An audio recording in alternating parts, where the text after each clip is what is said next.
आता बघू आपण वैशिक राशींची बेरीज वजाबाकी. इथे किती पदे दिसतात तुम्हाला सांगा. ही एक द्विपदी आहे आणि ही एक द्विपदी आहे.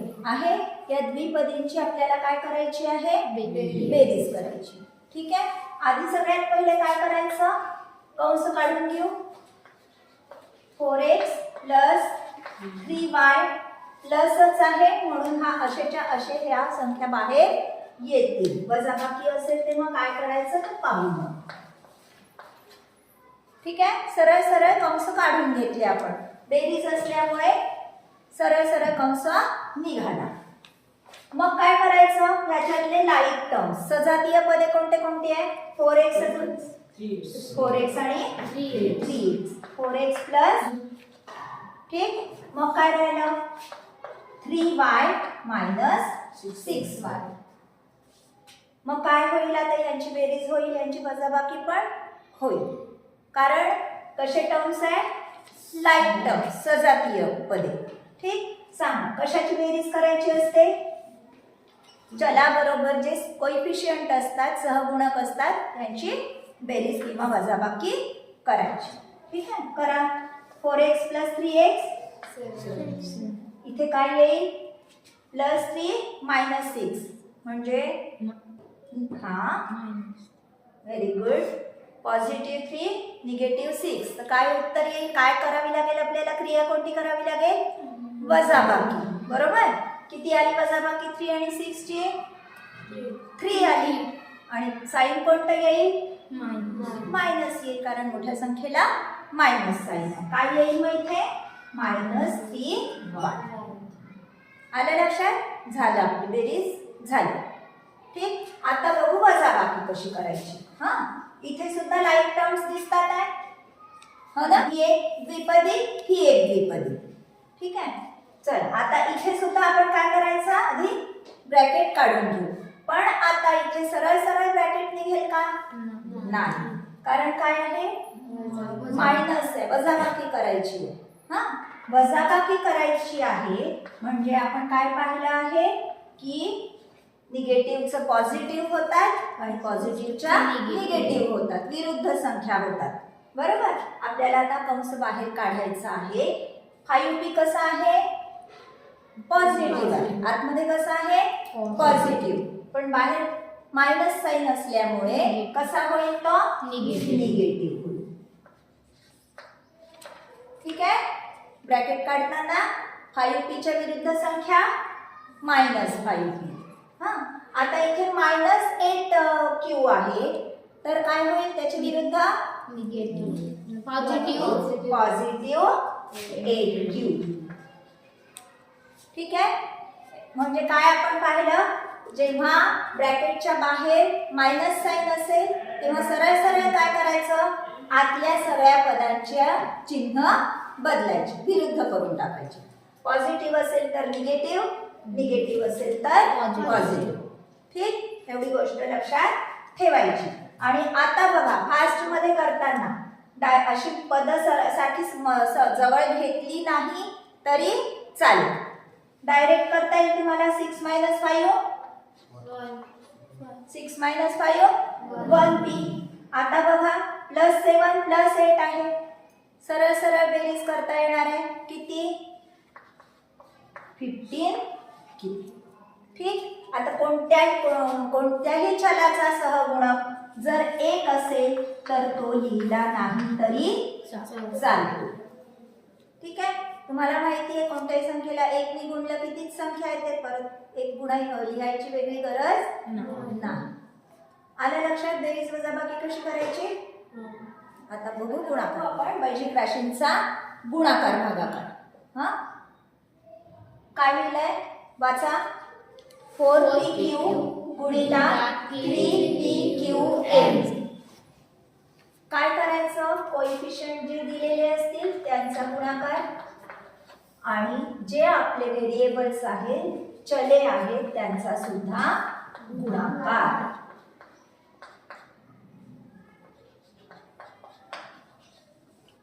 Four into 3 12. आता इथे बघा पी कितीदा दिसत आहेत, दोनदा. पण प्लस नाहीये, काय आहे, पी पी आहे हो ना, पी गुणिला पी आहे. काय होत असतं पी गुणिला पी म्हणजे पीचा काय होत असतो स्क्वेअर होत असतो. पी गुणिला पी किती पी स्क्वेअर. क्यू पण दोनदा आहे. काय लिहिणार आता गुणाकाराचं चिन्ह द्यायची गरज नाही नसते. आता काय राहिलं हे एकदाच आहे म्हणून फक्त ए. ठीक आहे झाला गुणाकार. आहे सोप्पा. काय केलं आपण सहगुणकांचा गुणाकार केला आणि व्हेरिएबल्सचा सुद्धा गुणाकार केला. ठीक आहे. अजून एकदा पी आलेलं असतं किंवा या ठिकाणी पी स्क्वेअर असतं तर इथे काय झालं असतं पीचा क्यूब झाला असता. अजून एकदा इथे पी आला असता तर. ठीक आहे आलं लक्षात. काय करायचं जितक्या वेळा ते व्हेरिएबल असेल तितका घात त्याच्यावर द्यायचा. आलं लक्षात. आता बघू दुसरं उदाहरण गुणाकाराचं. काय लिहिलंय 3x into ब्रॅकेटमध्ये 2x plus 4y. इथे काय केलं आपण दोन्ही एकपदीच होते एकपदी.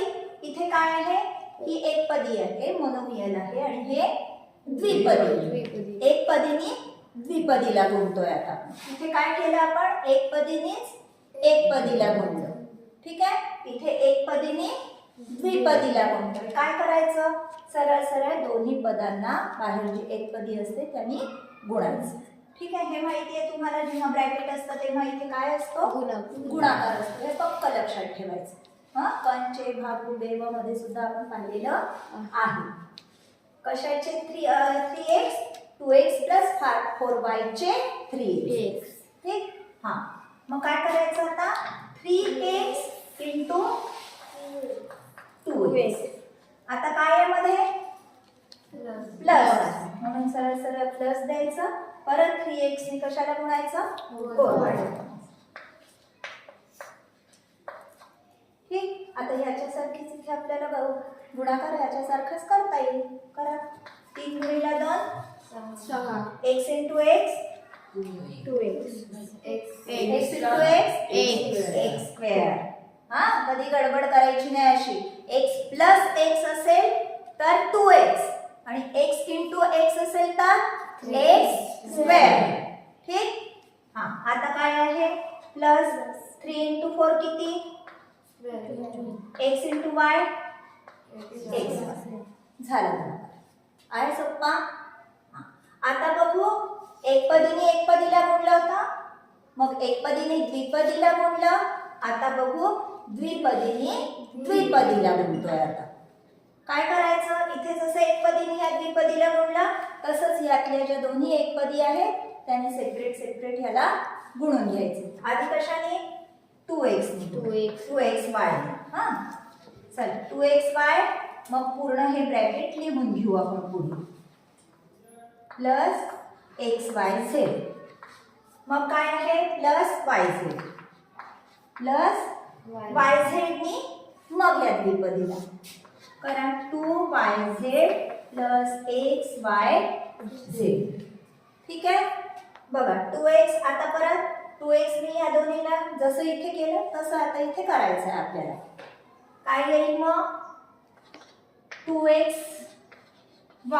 Into 2yz plus 2xy into 2xy into xyz. ठीक आहे झाला हा ब्रॅकेटचं पूर्ण. आता काय आहे मध्ये प्लस आहे. आता या yz नी या दोन्हीला गुणायचं आहे. गुणा yz इंटू 2yz. मग काय आहे प्लस आहे. मग ह्या yz नी ह्या xyz ला. ठीक आहे करा गुणाकार. आधी कशाचा कोएफिशियंटचा किती 2 इंटू 2 4 x. इथे आहे का परत x नाही म्हणून x कितीदा येईल y आहे कितीदा मग काय येईल स्क्वेअर. मग z आहे एकदाच इथे z नाहीये. हा मग परत प्लस कोएफिशियंट इथे काहीच नाहीये म्हणजे किती आहे 1. हे लक्षात ठेवायचं पक्क. जिथे काहीच नसेल लिहिलेलं त्याचं कोइफिशियंट किती समजायचं गुणाकार बेरीज वगैरे करताना? 1. मग 2 into 1 किती? 2 into 1 2. x कितीदा आहे बघा? 2. मग काय येईल? x चा वर्ग, y चा वर्ग स्क्वेअर, z आहे हा, हे आहे ना गुणाकाराचं चिन्ह z एकदाच. परत प्लस, मग yz नी आला, इथे काहीच नाहीये म्हणजे काय आहे? 2 1 जा 2. y कितीदा? 2. म्हणजे काय? y चा स्क्वेअर. z कितीदा? 2. मग काय येईल? Z square. मग प्लस काहीच नाही म्हणजे 1. इथेही काहीच नाही म्हणजे 1. मग इथेही लिहायची गरज नाही. काय मग? y कितीदा आहे? 2. y चा वर्ग z चा वर्ग. आधी काय लिहायचं आपलं? जसं अल्फाबेट मध्ये लिहितो ना आपण त्या क्रमानेच लिहायचे. अल्फाबेट आपण जेव्हा चले वापरतो, व्हेरिएबल्स वापरतो, तेव्हा आपल्या अल्फाबेट्स मध्ये ज्याप्रमाणे ज्या क्रमाने चले आपली अल्फाबेट्स आहे लिहिताना त्या क्रमानेच आपण लिहायचे. आधी काय असतं? x. मग आधी x लिहू, मग काय असतं? y चा मग y चा वर्ग, मग z आहे म्हणून z चा वर्ग. ठीक आहे. आता बघा याच्यामध्ये तुम्हाला सजातीय कोणते दिसत आहेत का? मग झालं आपलं उत्तर इथपर्यंतच. ठीक आहे. समजा सजातीय असतं कोणतं, म्हणजे जसं की इथे y चा वर्ग असता तर इथेही y चा वर्ग आला असता, आणि मग बघा इथे xy चा वर्ग z चा वर्ग, इथे xy चा वर्ग z चा वर्ग समजा असतो. काय होईल? आता हे लाईट टर्म्स म्हणू शकतो ह्याला. xy चा वर्ग z चा वर्ग, xy चा वर्ग z चा वर्ग. बाकी आहे का सजातीय? नाही. फक्त ही दोन. समजा आपण इथे y z चा वर्ग घेतला तर ही दोन आपल्याला सजातीय टर्म्स मिळतात सजातीयमध्ये. त्यांची आपण काय करू शकतो? बेरीज करू शकतो. काही नाही म्हणजे इथे काय समजायचं? 1 4 अधिक 1 किती? 5. आणि मग हे लिहून टाकायचं 5xy चा वर्ग z चा वर्ग आणि मग उरलेलं सगळं. ठीक आहे. आलेल्या उत्तरात आपण बघायचं सजातीय असेल तर परत त्यांची बेरीज किंवा जे काय असेल, बेरीज असेल तर बेरीज, इथे जर वजाबाकी असती तर काय करावं लागलं असतं आपल्याला? वजाबाकी. ठीक आहे. आलं लक्षात? गुणाकार कसा करायचा? आपल्या मनाने संख्या उदाहरणं तयार करायची आणि 10 स्वतः मनाने तयार करून गुणाकार करून पाहायचा. ठीक आहे. तर बघू वैदिक राशींचा भागाकार. ठीक. ही एक काय आहे? द्विपदी आहे, बायनॉमियल आहे. त्याला ह्या एकपदीने आपल्याला भागायचं आहे. काय करायचं? सरळ सरळ जितके पद असतील तितक्या पूर्ण पदांना ह्याने भाग जातो का पाहायचं. ठीक. बघा आपण भागाकार कसा लिहितो? नेहमी असा लिहितो ना, असा पण लिहू शकतो. ठीक. किंवा असा पण लिहितो. दोन्हीमध्ये बघा.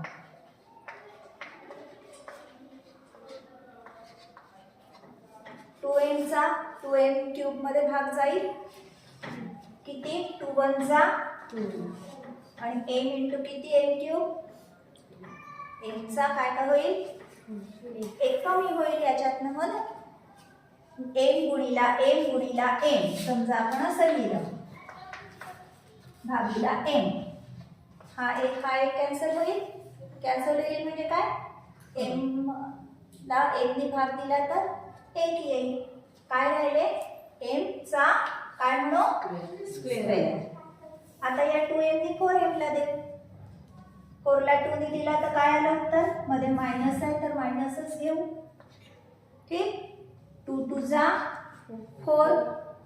हे लिहायचं राहिलं ना आपलं. 2m गुणिला 1m स्क्वेअर किती झाले? 2m cube. इथे आलं 0, वरून घेतला 4m. 2 2 जा 2m 2 जा 4m. 2m 2 जा किती? 4m. ठीक. काय आलं आपलं उत्तर? आता हा 1 म्हणायची गरज नाही. काय? m square minus 2. इथे काय होईल? हा एक कटला, इथे 2 राहिले. ठीक, हा 2 कटला, हा 2 इथूनही कटला, इथे 2 आले, हा m इथून कटला. काय आलं उत्तर? m square minus 2. ठीक आहे. अशा प्रकारे भागाकार आपल्याला प्रत्येक पदीला करायचा आहे. ठीक. व्हिडिओ आवडल्यास नक्की लाईक, शेअर आणि कमेंट करा.